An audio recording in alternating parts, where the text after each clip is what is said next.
North America, 500 years ago, a landscape of infinite horizons. Here, the sun isn't just a clock, it's a hammer. The wind isn't a breeze, it's a razor. In this vast ocean of grass, there are no walls, no fences, only the law of the wild. To survive here, you don't fight the land, you become it. For the tribes of the Great Plains, life is a relentless cycle. Summer brings abundance, but the winter brings the silence of death. They are masters of this domain, but they are not the biggest players on the field. That title belongs to a beast of mythological power, the American bison, the buffalo. 1 ton of muscle, horn, and fury. They move in herds that shake the earth like thunder. For the native people, the bison is not just game. It is the supermarket, the hardware store, and the pharmacy all rolled into one. It is life itself. But standing between the tribe and survival is a creature that runs faster, hits harder, and numbers in the millions. But before the hunt can even begin, the tribe must move. This is a nomadic empire. They follow the migration patterns, reading the land like a map. Look at their logistics. Before the arrival of the horse, the burden of transport fell to the dog. The dog days. These animals are the engines of the plains, pulling the travois, wooden sleds loaded with supplies. It is a slow, grinding march across terrain that breaks the weak. Every mile is a victory. Every river crossing is a tactical operation. The challenge of the hunt is physics. How do you take down a 2,000-pound tank when your strongest weapon is made of stone and wood?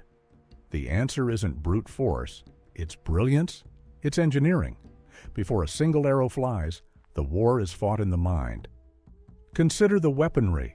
A bow is not just a bent stick, it is a composite machine layered with wood for structure and sinew for elasticity, glued together with boiled hooves. It requires months to craft and a lifetime to master. At close range, it can drive an obsidian tip through a car door. But the weapon is useless if you cannot get close.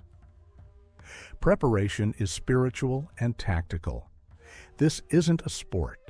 Failure means starvation for the entire village. The hunters apply ochre paint, earth blood. They smoke the sacred pipe to align their spirit with the animal they must kill. They are about to enter the danger zone, and they need every edge they can get.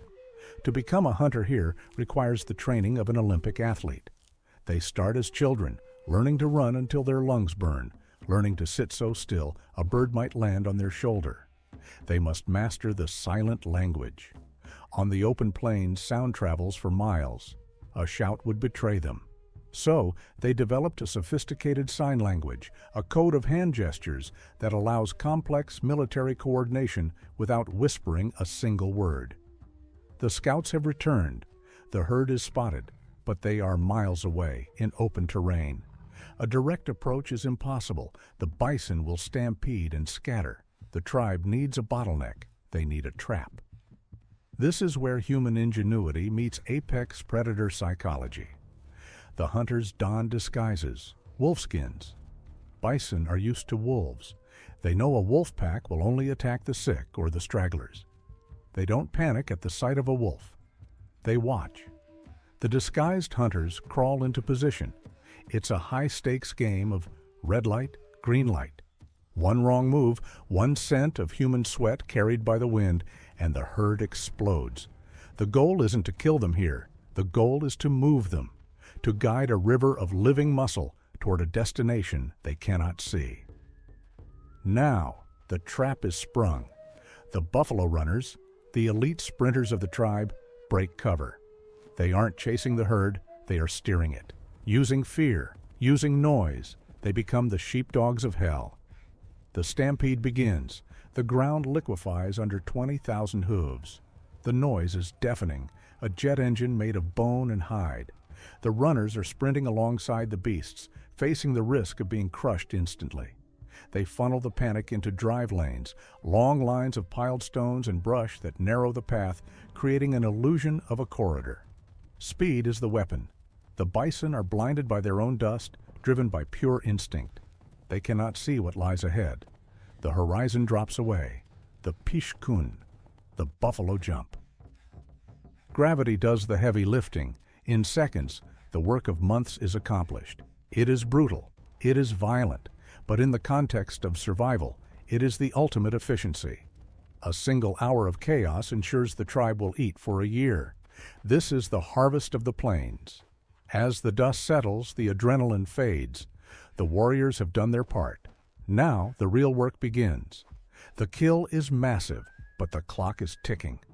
Predators, heat, and rot are the new enemies. The entire village descends. This is industrial-scale processing with Stone Age tools. Obsidian blades, sharper than modern surgical steel, slice through thick hide-like.